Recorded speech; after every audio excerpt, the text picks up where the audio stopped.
కొన్ని పల్లెలు తిరిగి పెద్ద మనుషులను మందలిచ్చినాం. చూడురి మరిగా దసరా వెనకట ఎట్లుండేనో. దసరా అనగానే ఫస్ట్ యాదికొచ్చేది పాలపిట్టే. వెనకట పల్లె పల్లె నగుపడుతుండే, తప్పకుండా చూసేటోళ్ళు. చెల్లుళ్ళ గ్రాఫీసు పాలపిట్టని చూస్తాను. పాలపిట్టలే కనిపించలేదు ఇప్పుడు. నాడు పాలపిట్టలో మేము లేపుదు ఉన్నాం, పిల్లలు ఉన్నా, చిన్నలో ఉన్నా, లేపి అక్కడ మొక్కులు.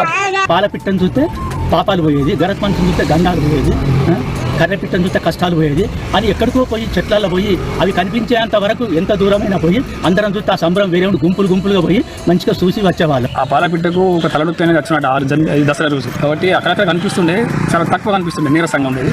ఇప్పుడైతే అది దాదాపుగా ఆ చెట్లు లేవు, ఆ పిట్టలు కూడా మరి ఏమైనా కనిపిస్తలేవు. పాలపిట్ట ఆలోచన మర్చిపోయి లాస్ట్ కు వచ్చి తాగి తినే కాడికి వచ్చేసిండు. పాలపిట్టను చూసేస్తే సంవత్సర ఇదికం దాకా మనకు మళ్ళా మంచిగా సంతోషంగా మళ్ళా పండుగ దాకా మనం అందరం సంతోషంగా ఉంటాము అని. అప్పుడంటే గుట్టలు చెట్లు అడవులు ఉంటుండే, పాలపిట్టలు బక్క తిరిగేటి.